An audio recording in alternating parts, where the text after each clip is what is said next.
Ladies and gentlemen, please join me in welcoming our Chancellor, His Highness the Aga Khan, who has blessed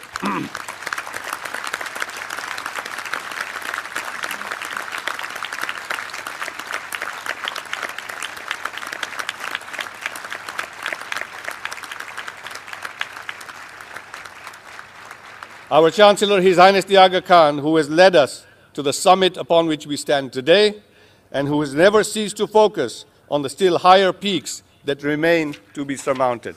Thank you.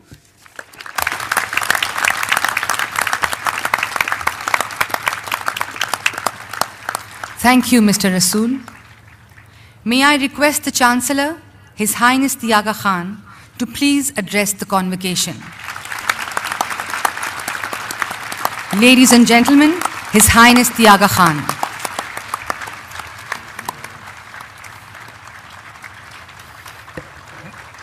Thank you.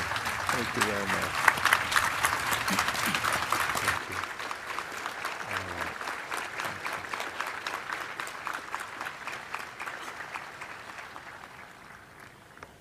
Bismillahirrahmanirrahim. His Excellency, Dr. Ishratul Ibad Khan, the Governor of Sindh, His Excellency Qaim Ali Shah, the Chief Minister of Sindh, Acting Chairman Dr. Robert Buchanan and members of the Board of Trustees, President Firoz Rasool, Provost, Deans, faculty and staff of the University, members of the Diplomatic Corps, members of the National and Provincial Assemblies, parents, supporters, and distinguished guests, and graduates.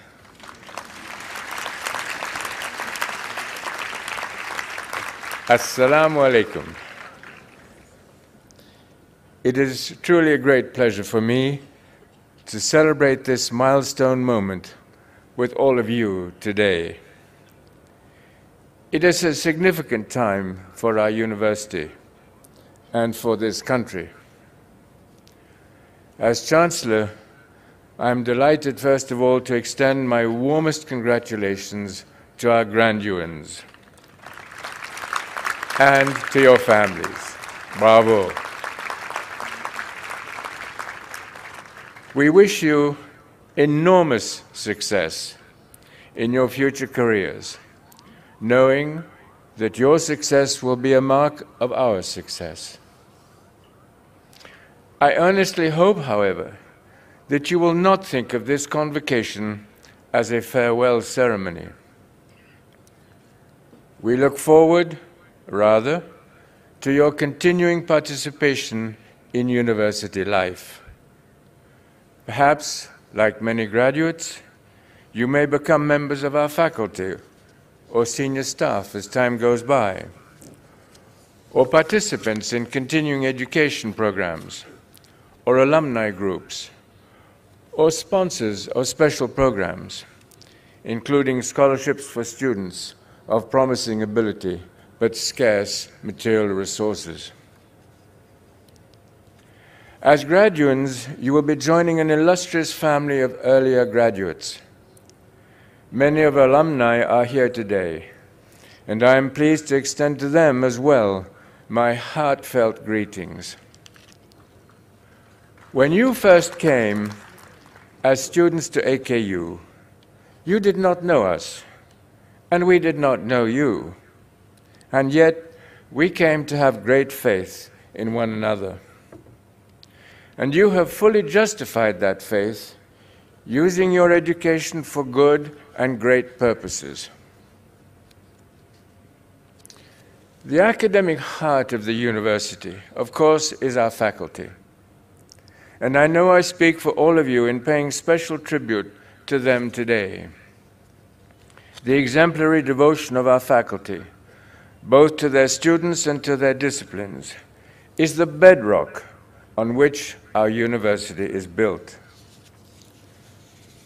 Another constituency that I am proud to salute today are the donors who have shared the goals of this young institution and have assisted it so much in their accomplishment.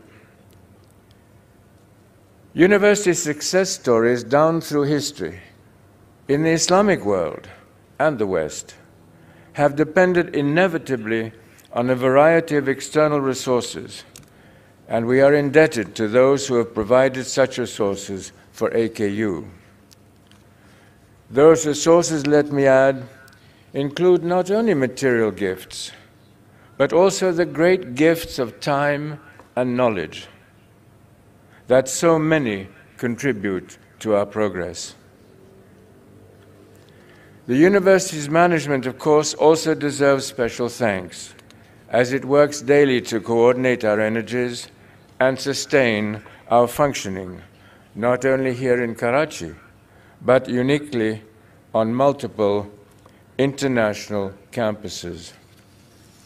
Finally, let me mention the immense good fortune we have enjoyed through the work of our distinguished trustees. From the start, they have been leaders of exceptional competence and dedication, bringing to us the fruit of their distinctive personal experiences, as well as their wise global perspective. Each of our trustees over the past 30 years has left a lasting imprint on the university. All of you from these and other constituencies have provided the energies and the talents, the dreams and the discipline that drive this institution forward. And as we go forward, we will take continuing strength from one another. At the same time, on a day like this, we can also take renewed strength from our past and from a great legacy of Islamic accomplishment in pursuing educational excellence. That legacy has been long, and it has been an inspiration to me, even from the time when I succeeded my late grandfather as Imam in 1957, when I was a university student at Harvard. That's some time ago.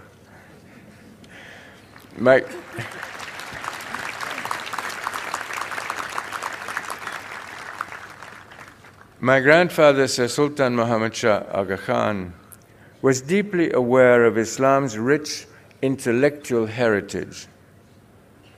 Of equal significance, he was also convinced of the enormous importance of higher education for the future of the Ummah around the world. He had engaged personally in developing educational opportunities for Muslims in pre-partition India and was largely responsible for creating Aligarh University.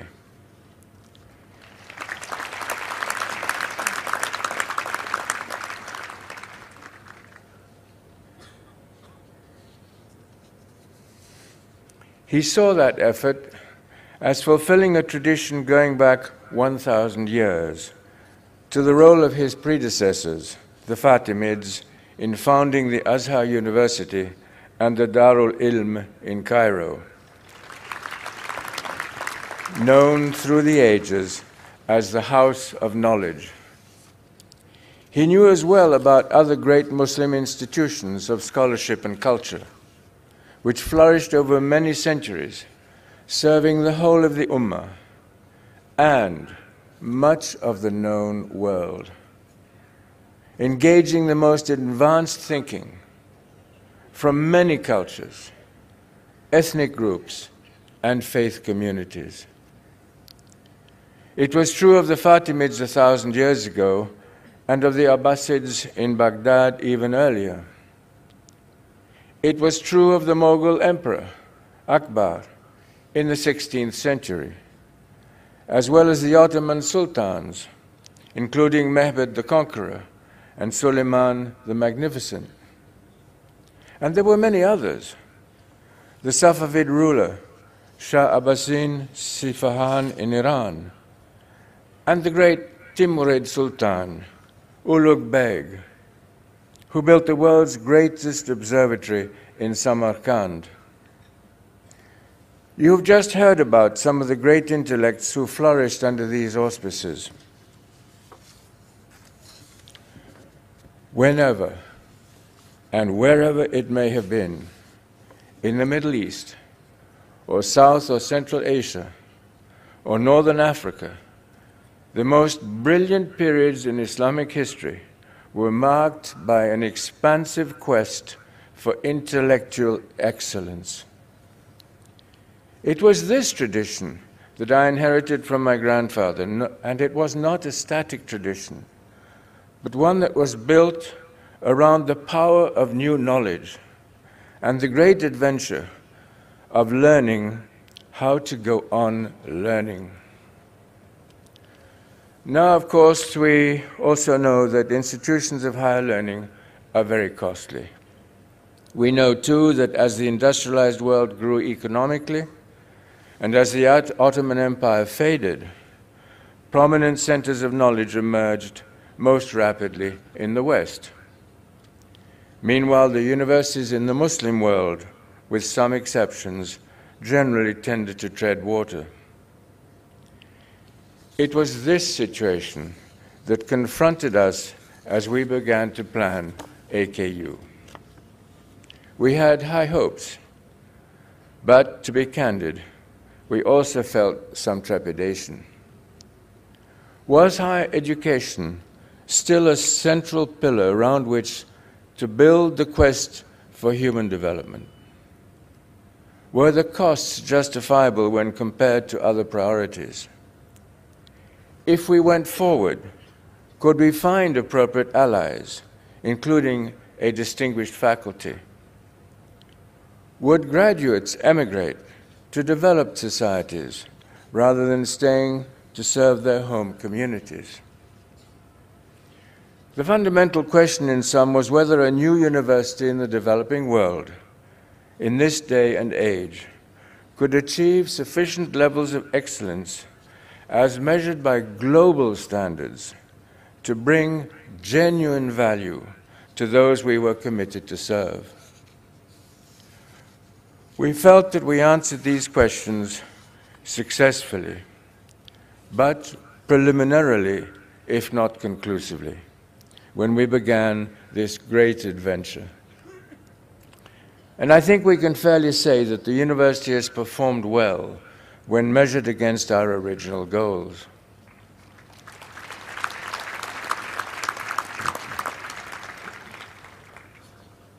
Simply in quantitative terms, AKU expanded over the years into 8 different countries, opening unique opportunities for combined study in Asia and in Africa. We created 2 degree or diploma programs in the 1980s, 2 more in the 1990s, and another 21 programs since the year 2000, reflecting expanding arcs of knowledge. These programs have now graduated over 10,000 students. But this growth in numbers would mean little. In fact, it would have been impossible without an uncompromising commitment to quality. Happily, as we heard earlier, the quality of AKU's performance has been widely affirmed by the Joint Commission, by the World Health Organization, and by governmental and educational bodies in Pakistan and elsewhere. We are proud, too, that our graduates are consistently judged to be among the best when they take licensing exams or apply to other leading institutions or assume growing career responsibilities. A key ingredient in this story has been our open access philosophy, enabling us to enroll students on merit from a vast array of backgrounds. Some 70% of current students receive some form of financial support.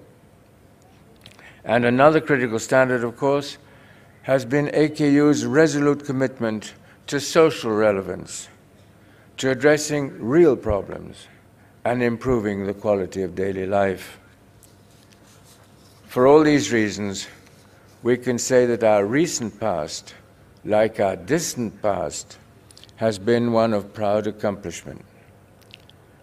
And it is upon these accomplishments that we now seek to build the university's future.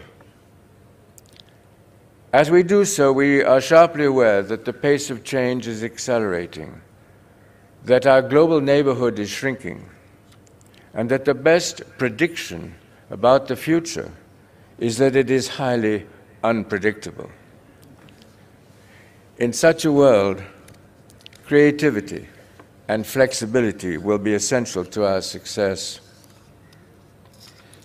Our founding blueprint for AKU embraced this understanding and an evolving development process. It called for concentrating in AKU's first years in the fields of healthcare and education, responding to the most pressing national and regional needs. But it also anticipated the university's expansion into new geographic areas and into new fields of knowledge. In fulfilling that vision, AKU has become a multi-campus university, indeed a multi-continental one, launching new programs in Kenya, in Tanzania, and Uganda, countries with significant Muslim populations. In addition, the trustees have also embraced a second great challenge, the challenge of becoming a distinguished liberal arts university. We are planning now to build new undergraduate faculties of arts and sciences, one in Karachi and one in Arusha in Tanzania. Thank you. We plan to achieve this goal progressively as circumstances and resources allow.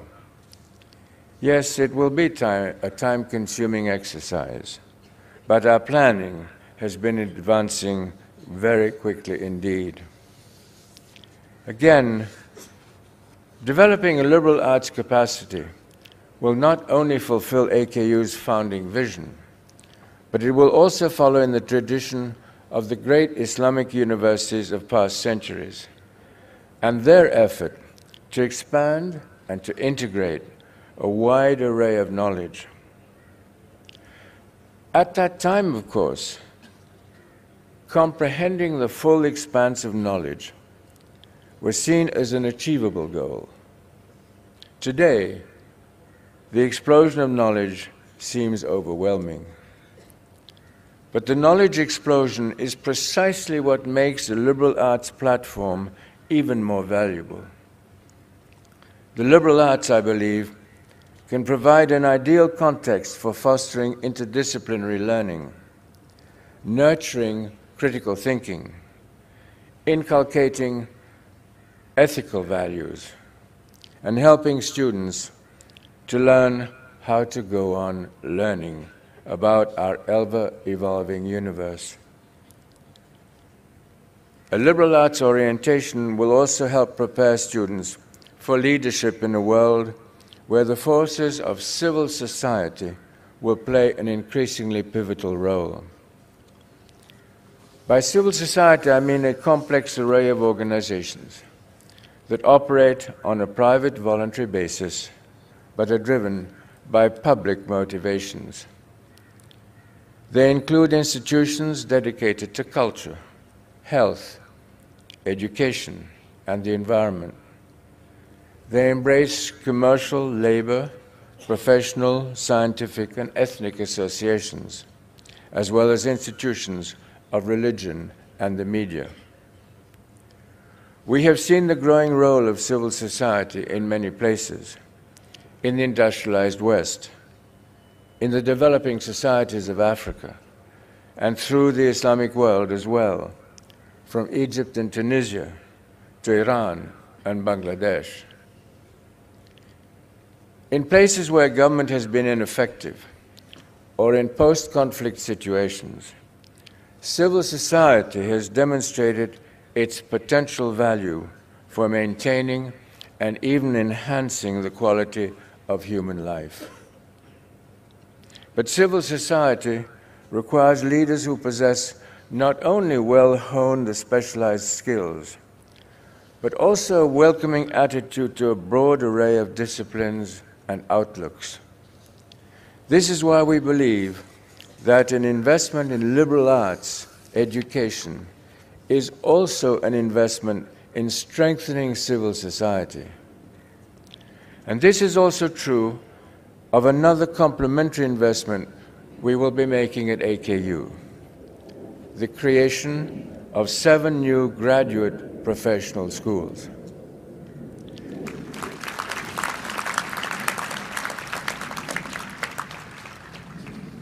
These schools will work in fields of particular relevance to developing societies through their degree programs, through their research, and through continuing education. They will also develop able and ethical leaders who can strengthen the role of civil society among the people we seek to serve. To guide our planning for these schools, we have set up special thinking groups in each of these fields, drawing on global expertise and best practice experience. Our planning has been deeply enriched by their remarkable analyses. These new graduate schools are exciting. Our new School of Media and Communications is already building capacity in Nairobi to help lift the quality of media industries in the developing world, engaging with new technologies and with appropriately educated proprietors, managers, and practitioners. The School of Leadership and Management will develop the capacity of its students to guide business organizations, but also social enterprises and civil society institutions amid the complex challenges that face developing countries. The Leisure and Tourism Program, meanwhile, will focus on the broad tourism value chain, from public policy to infrastructure to cultural assets, while helping to fill an important research gap in this critical field. The School of Architecture and Human Settlements, on the other hand, will build enhanced design professionalism, emphasizing functionality and cultural sensitivity in urban and rural environments, recognizing the profound impact of the built environment on the quality of life. The School of Government, Public Policy, and Civil Society will prepare and empower professionals to formulate and implement public policies in developing societies, while our new School of Law will focus on subjects such as constitutional devolution, international law, dispute resolution, intellectual and real property, and the management of capital markets. Finally, a program in economic growth and development will respond to the particular needs of developing economies, including fields such as agriculture and horticulture, tourism and leisure, the extractive industries, and digital arts and services. We intend that each of these schools should work closely with our existing faculties in nursing, medicine, and education, while coordinating effectively with our new faculties of arts and sciences, and indeed with one another, sharing perspectives and interdisciplinary opportunities. Meanwhile, we also expect to continue our geographic expansion and to build new partnerships with universities in the West, in the East, and the Global South. This is an outline, then, of what AKU may look like 30 years from now.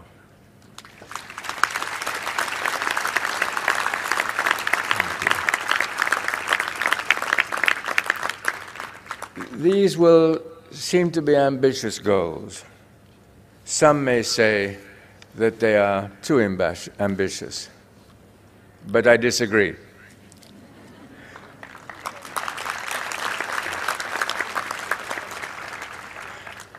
Our goals were ambitious, after all, back in 1983. And yet, if we could have glimpsed into the future then, if we could have forecast what this day would look like, I think we would have been very happy with the way the story has unfolded. And so it is that we see ourselves today in the context of a rich historical tradition and a recent past filled with genuine achievement. For that, I want to express again to all of you the deep sense of joy and gratitude that I feel as I join you for this celebration and as we look together to our challenging, promising future. Thank you.